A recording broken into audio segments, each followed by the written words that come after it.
Notnerd Podcast, episode 199. Is that an echo in your pocket?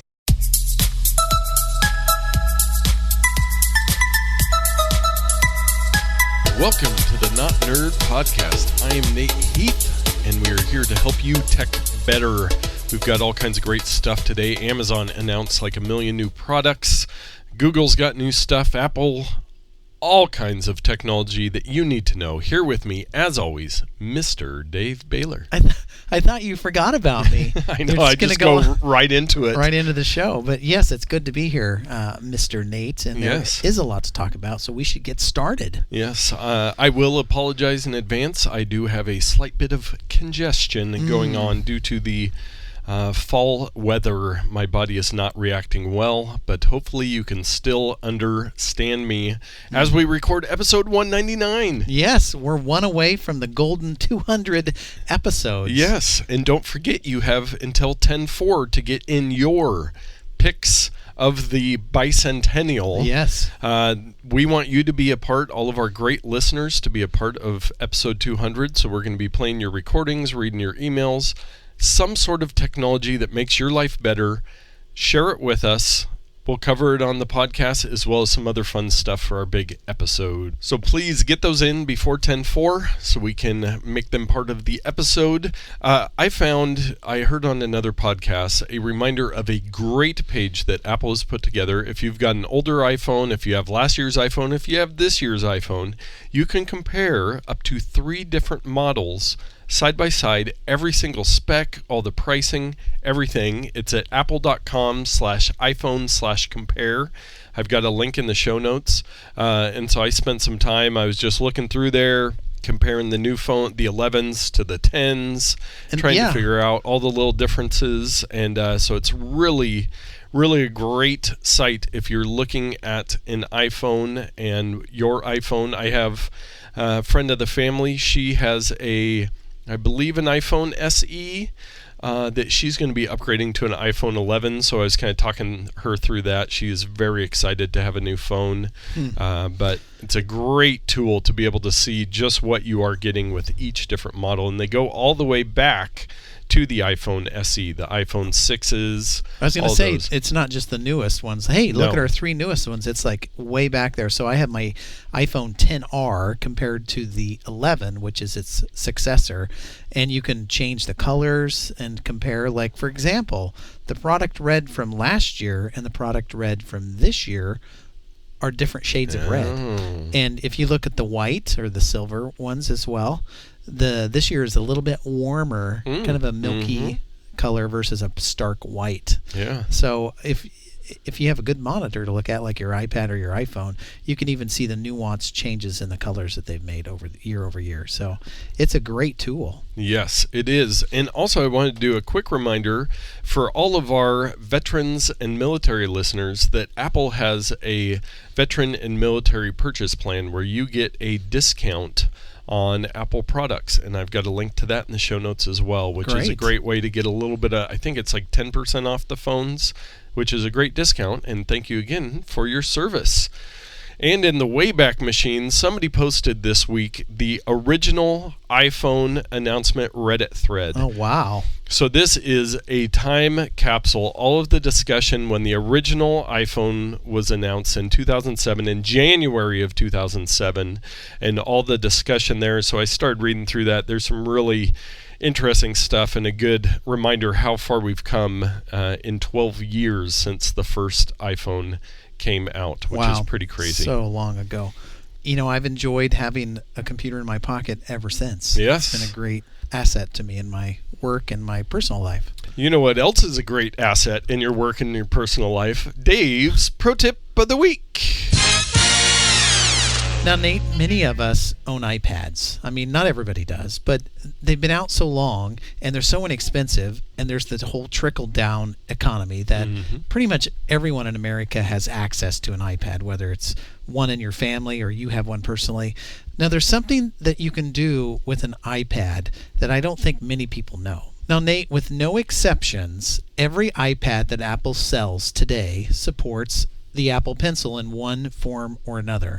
Many of them support the first generation Pencil, and then the new Fancy Pro line supports their own second generation Fancy pencil that with a little magnet and inductive charging or whatever.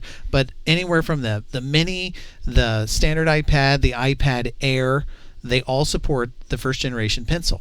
Now, what's one great thing that you can do with iPads is you can take notes. What was it, iOS 12? Apple revamped, overhauled their note-taking application, and it works very well with the pencil. You can start taking a note, you can create a sketch or any other type of diagram, chart, any handwritten thing that you want to do, you can insert that right into your notes. But what if I told you that you did not have to unlock your iPad, go to the Notes application, wait for it to load up, click New Note to begin taking field notes with your pencil? Tell me more. I know, it's amazing. So with your iPad completely turned off, and what's required is you have to have an Apple Pencil, and they cost about $100. So many people who have iPads may not have pencils, but still, it's good to know in case you want to upgrade.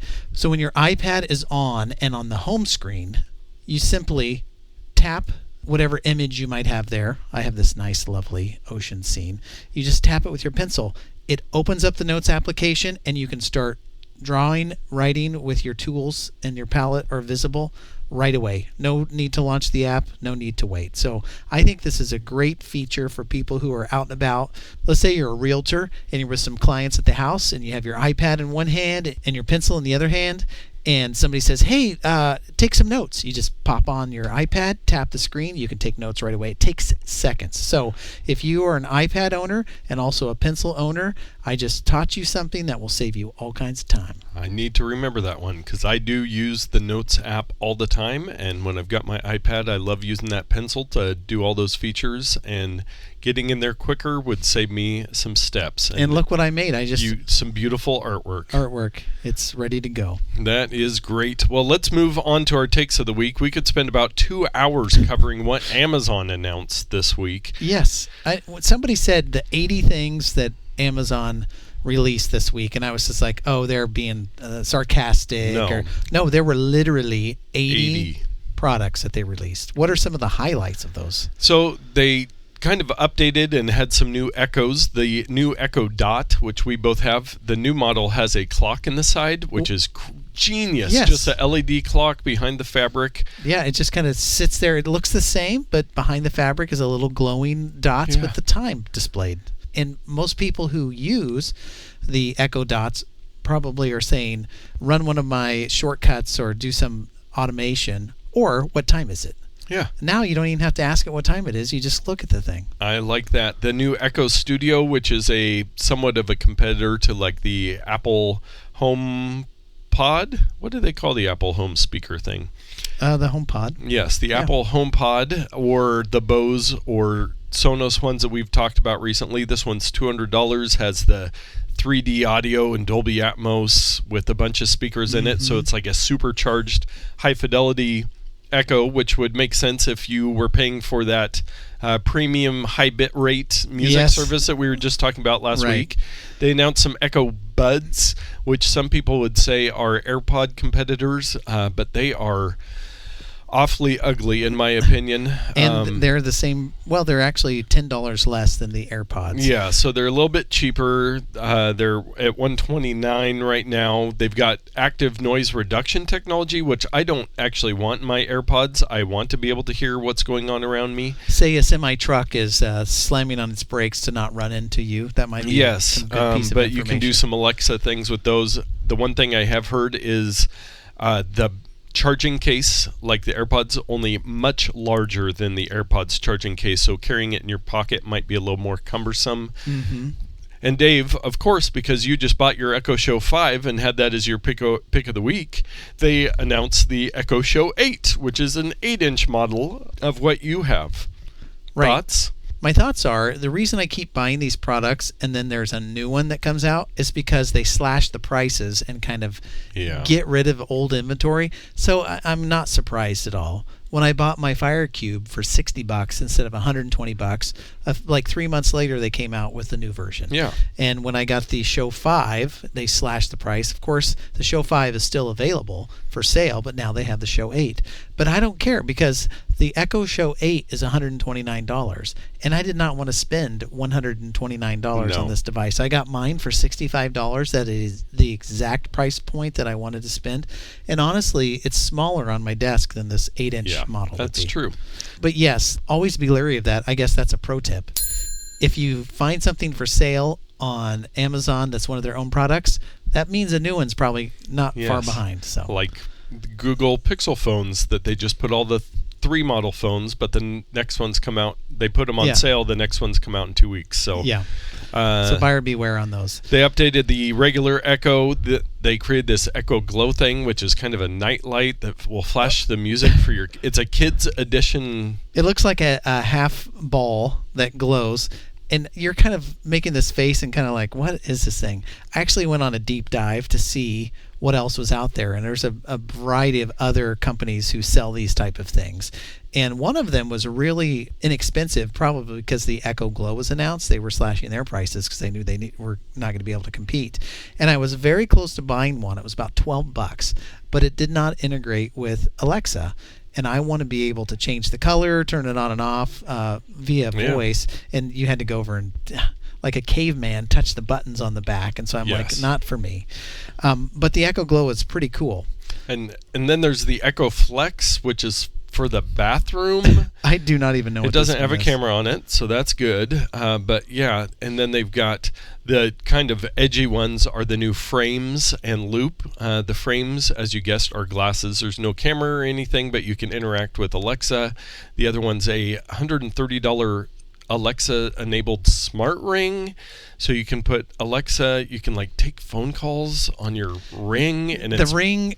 It is not what I thought it was. I thought this was going to be a pedometer, like a health device. But nope. You say, Echo, wake up, and it has a tiny little speaker that you can hear if you put it up to your ear, and it does its full thing. And I'm like, who needs this? I don't know. I've heard it mentioned many times this week that Amazon is throwing spaghetti at the wall to see what sticks, and they're trying to do everything that the other companies with voice assistants aren't doing so that they can try to, because if you have an iPhone or an Apple Watch, you probably don't need the ring, so I just don't know. Well, I'm wondering, why would you use the new Flex instead of just getting an Echo Dot for your bathroom? Is there anything? I the don't. form factor is a little bit different, but I am excited about the glasses. Did you mention those yet? Yes. So the Frames is what they're called, and they look like standard kind of hipster type glasses with the dark frames. Thick frame glasses. But the stem has some extra functionality and some batteries and microphones built in. And I guess the way they have it set up is you can say Echo, do whatever, and she'll respond by kind of beaming the sound into your ear through a directional microphone. And I guess the people around you can't really hear the response, but only you can. I'm sure if they were sitting very close to you, they could hear it. But I can see that being useful. If I'm walking downtown and it's like, Echo, where's the nearest McDonald's? And she could say, it's on the corner of whatever, 1.2 blocks away.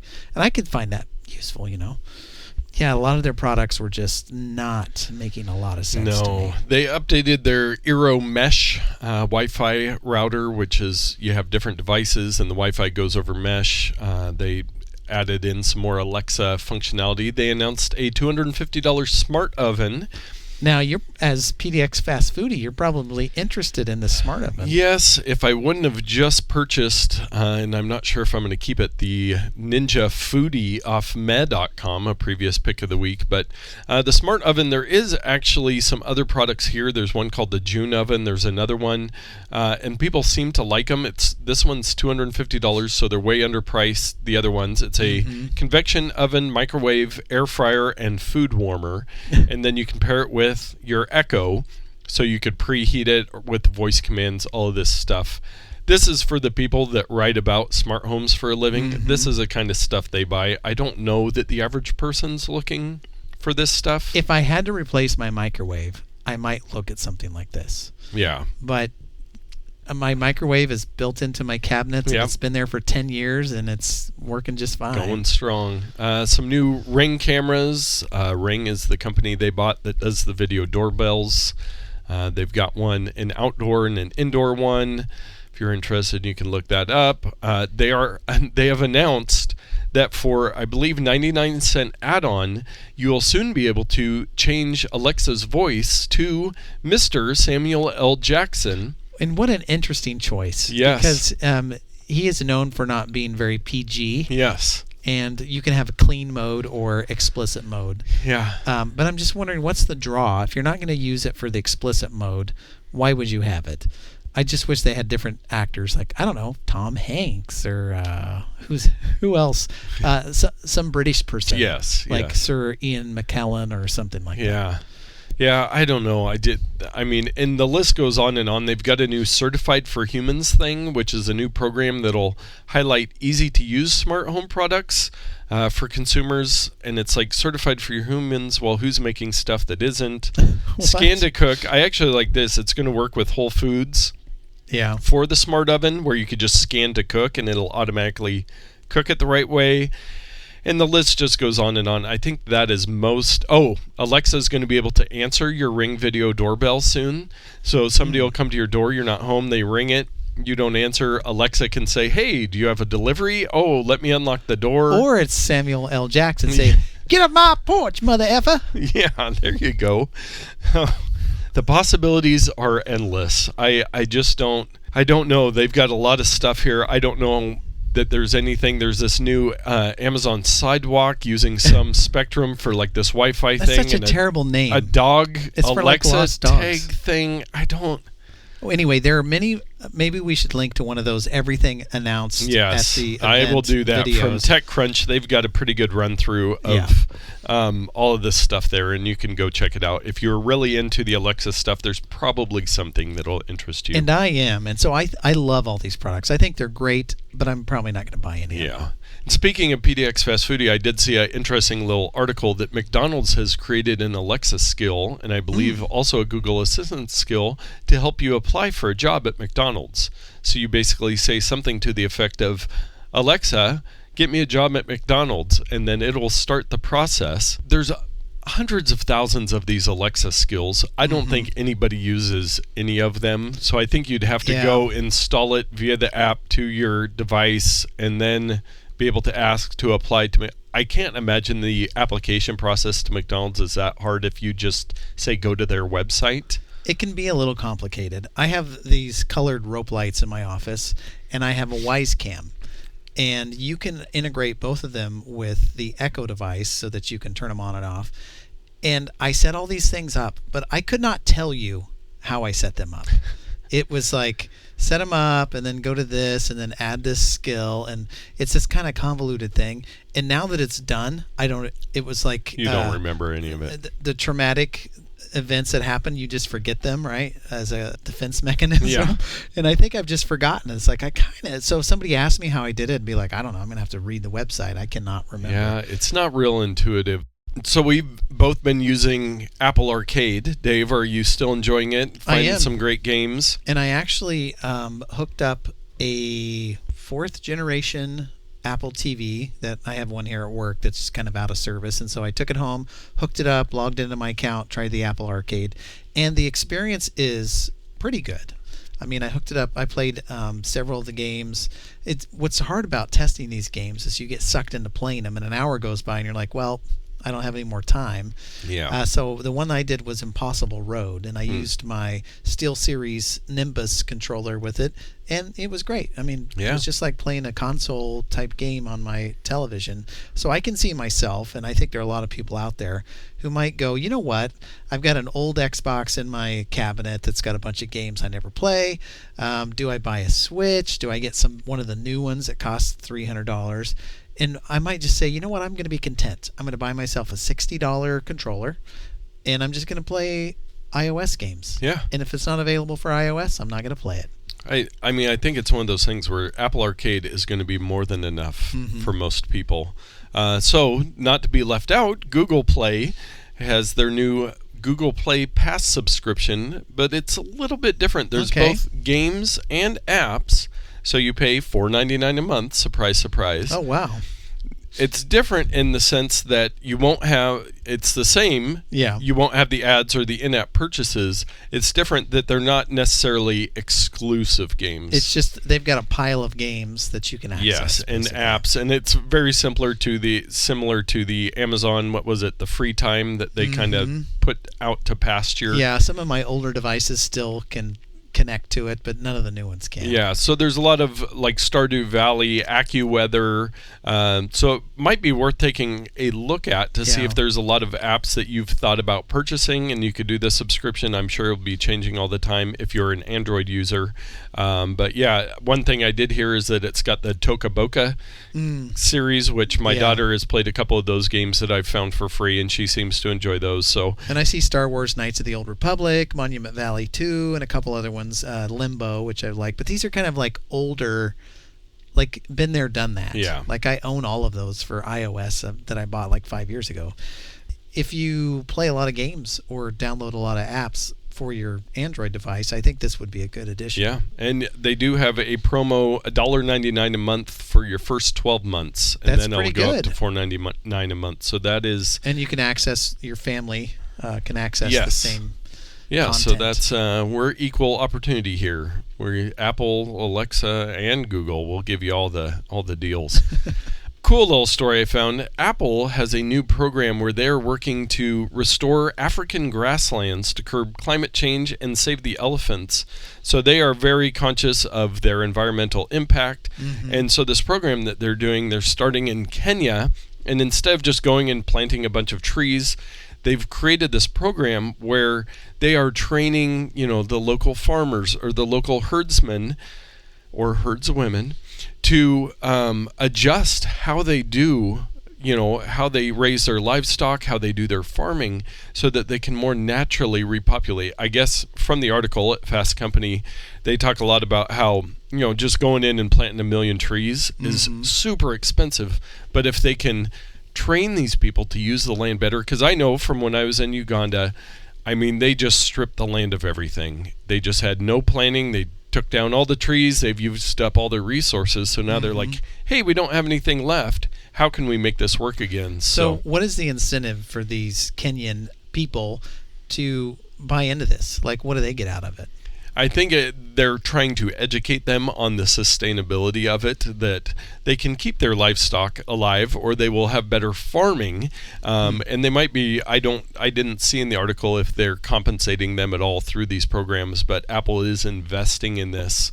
And it seems like a real good program to do it a little more naturally than just go in and try to fix it and not work with the people. Yeah, it's very important to get the buy-in from the locals on any of these campaigns, because if not, once the people leave, it just reverts back to where it was. So yes, good. Well, I'd like to read more about this particular campaign I am not familiar with. It's so good on you, Apple, for trying to make the world a better place. Yes. And Dave, you found a link, analogfeelsgood.com, which is a landing page for a new version of an app, one of the first camera apps for iPhone, which was Hipstamatic. Yes. It's got a great name. It's got hipsta in it, and it's got kind of automatic in it. And this is a retro feel type application that lets you take pictures on your phone, and it puts these filters and flashes and vignetting and stuff to kind of emulate some of the lo-fi cameras of yesteryear, whether it's a Polaroid or it's a Russian Holga type camera that had light leaks and various things. Anyway, it adds back a lot of nuanced feeling to some of your photos, and you can buy camera packs and film packs and lens packs and all these different things. I probably spent $30 or $40 over the years on all of this stuff, and I love it. It's great, but it's gotten a little tired, and they've kind of shifted their gears a little bit. They went to like this Oogle service, which is supposed to be kind of like Instagram, but it was hard to use. And then the Hipstamatic app, it used to be you could only shoot live photos with these filters. You couldn't apply any of them to your photos that you've taken previously. Well, they switched that, and I think some people are like, no, I want it to be just like a real old style camera. And so I think they've lost some of their coolness, their cool factor. And you can do a lot of these things in Instagram or any other app. They've copied a lot of these filter types, so you get the good enough. But there are some serious people about Hipstamatic. But they are wiping the slate clean, and they're starting over with a new app, and their website is super cool, analogfeelsgood.com, like you said. And I'm going to try it out. I'm going to download this stuff. So if you're into iPhoneography at all, check it out, because you might be interested in what they have to say. Yes, Hipstamatic X launching October 1st. So it'll be a new version. It'll be interesting to see what they do with that. Well, our security and privacy story of the week. DoorDash, speaking of PDX Fast Foodie, I'm going to see how many times I can say that in this episode. Yeah. DoorDash confirmed data breach of 4.9 million customers, workers, and merchants, including everybody. Driver license numbers, addresses, all this information. So DoorDash, shame on you. We should just create a wall of shame for all these breaches. What if Congress passed a law that any name, address, and email contact information was just made public? Just, it's on some federal board, everybody's name, address is just all there.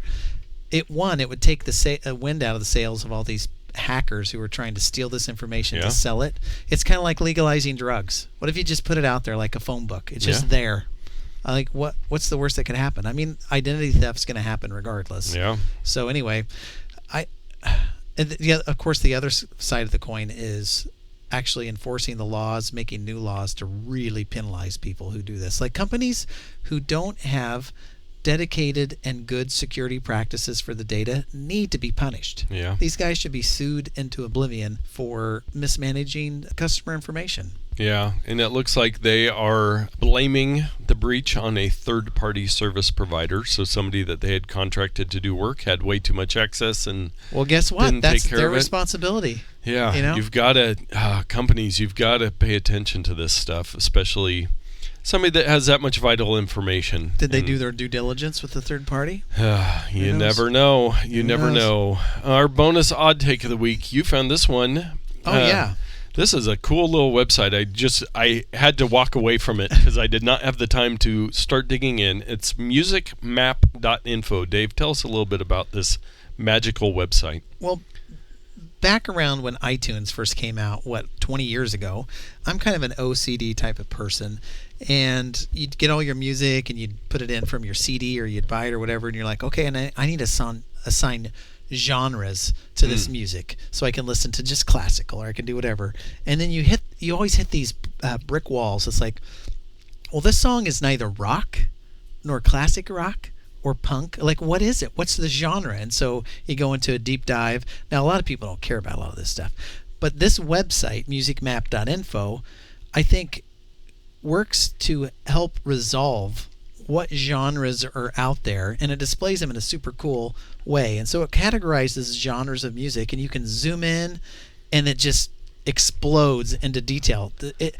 I don't know how to describe it. The farther you zoom in, the more and more genres are revealed. And it's got these lines connecting different genres, and so I'll look at one. There's rhythm and blues, goes down to doo-wop, which connects down to Chicago and Detroit Motown soul, Philly soul, and then it swings over to like psychedelic rock. I mean, it's amazing. So it's like the etymology of musical genres in their creation. Yeah, so they've got playlists and descriptions of all these different things. It's so detailed. There's abstracts that describe how they did all this stuff if you're into the science of it. Yeah, they put a lot of work into this. Very cool. If you have any interest in any genre of music and want to see how it's all connected and how it works over time, and just really cool website. You could spend a lot of time playing around here. Yeah. You know what else you could spend a lot of time with? Our picks of the week. Now, last week, you may remember that I teased, hey, where there's one, there's always another. Is that a Star Trek or a Star Wars reference? Sorry, all you Star Wars people out there. I bought the Echo Show on sale. Love it. Yeah. But I also bought an Echo Auto And a little hat tip out there to Jared, superfan Jared. He bought one and said, hey, I got my invitation to buy one ahead of time for a discounted price. I was like, I signed up for that too. And so I looked and I just bought it. So on sale, pre-release price, they're $25. Yeah. And right now, they're $49.99, $50. Ooh. What was great was the one that I got, and I don't know that all of them do, they come with the air vent clip. Now, I don't use it, but I got it. It's this nice aluminum clip that you can stick it on. Well, what does the Echo Auto do? Yes. How is it different? It's virtually an Echo Dot for your car, but it's much smaller. It does not have to plug into AC power. It's USB powered. It's about the size of a, I don't know, like one of those travel Band-Aid cases you get that has like 5 Band-Aids in it from like a trade fair or something like that.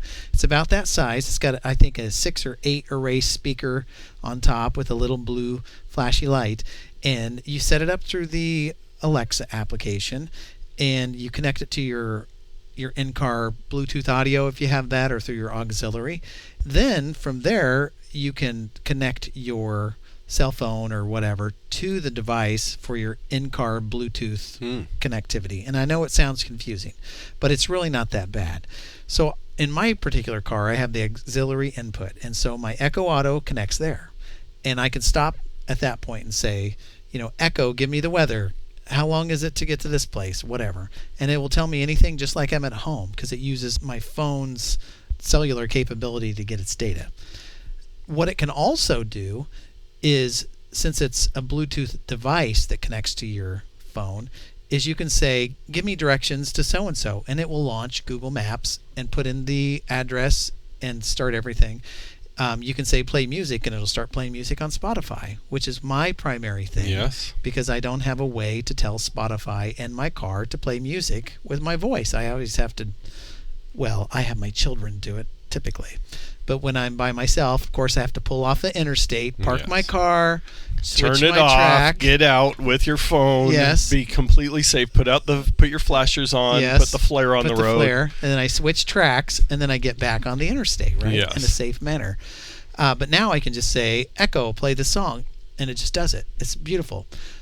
The only caveat to this little story is I've heard that Apple's releasing an API that will allow third-party musical services to connect to Siri. Yes. And so in the future, I could probably say, hey, Siri, play this song on Spotify, kind of negating the whole Echo in my car experience.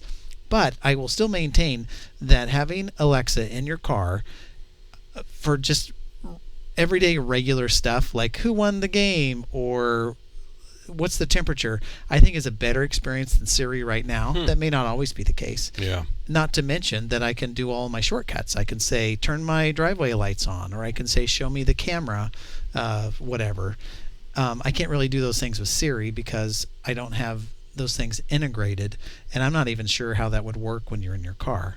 But since the Echo and the Alexa service is connected through the internet rather well, all those things that you would use at home are available in your car, and I think it's really cool. We'll have to talk to Jared to see what he thinks. Yeah. I watched. I saw one short review, and they were not so hot on it. Of course, I'm not so hot on the voice things, anyways. And I kind of figure I've got my phone that seems to work well. But again, if you're into the Amazon stuff, and if you've got it all connected with your little smart home stuff, seems to make sense. Well, if anything, you can just ask her to tell you a joke, and you can have a good time in your car. That's my daughter's favorite pastime, is to ask Siri for jokes.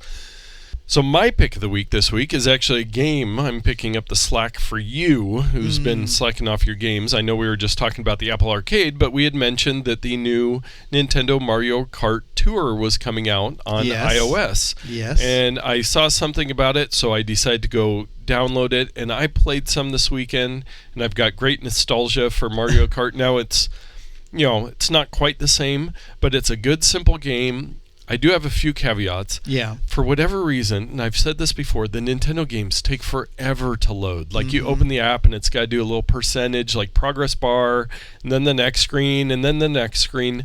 I don't like that. And then yesterday I had a little block of time and I was just playing and I was killing it. I was winning every race. I was getting all these experience points. And then after a certain point in time, it says, you've earned all the experience points you can get for today. Yep. And I'm like, what? I could still pass levels. I could still do everything else except for level up my characters. And I'm just like, that is such a weird limitation to put on things. If somebody wants to play your games, the longer they can play, the more likely there are a bunch of in-app purchases, which of course I won't do. Mm-hmm. But if you have nostalgia for Mario Kart, at least download it. It's free to play, and then you don't need to spend money to keep playing it. But it's a pretty fun little game. Nintendo was always a little bit tone deaf on every smartphone offering they've done. So now they've done the Super Mario Run, mm-hmm. they've done the Animal Crossing, mm-hmm. and now the Mario Kart. And in each one, they get so close to providing a really good experience. But since they're Nintendo, it has to be convoluted, complicated. They're so unwilling to let go of control of these properties that they rein them in so tightly that they become not fun after a while. Yeah. Here's my advice. If you've got an hour you want to play, download it for free. You get an hour of a great game, and you can think back to the golden days of Mario Kart and playing with friends. And and then if you want to keep playing, go ahead. But I thought it was fun. The controls I thought were a little wonky, but your mileage may vary. Yes, you get used to it. It is different just playing on the phone. But I did think it was a fun little game. Our Amazon purchase of the week, somewhat related, is we love it when you guys shop through Amazon.notnerd.com or our Amazon links. We're affiliates, so we get a little payback on that. Somebody purchased on the random report the Super Mario Bros. Luigi costume for boys. Wow. And it wasn't even me this time. Yeah. So with Halloween and harvest parties coming up, this is a great reminder to go search Amazon for your costume. Yeah. Who wants to go to Goodwill or Value Village and go through all these old dusty clothes when you can just say, hey, for $20 or whatever, just buy something on Amazon? Yeah, so they've got a couple different sizes. It does look like it's an official Luigi costume. It comes with the hat, the jumpsuit with attached green shirt, the mustache, always in Portland. Of course. It is 100% polyester, exclusive of the trim. And this one that they purchased was the small size. Dave, what would you guess for the Luigi costume? This is going to be $14.99 for the small size. Well, it would be at some point, I'm sure, but it is $19.97 right now, so you were close. But yeah, just a good reminder, if you're searching for that Halloween costume, go shop now before they all sell out on Amazon and use our link so that we benefit from it. With that, we're going to wrap up the episode. I do please want to remind you to get in your super picks for our 200th episode. We just think that would be really fun to have as many of you as possible as part of our special episode, since you guys all help make this happen. And get those in before 10/4, good buddy. With that, get out there and tech better.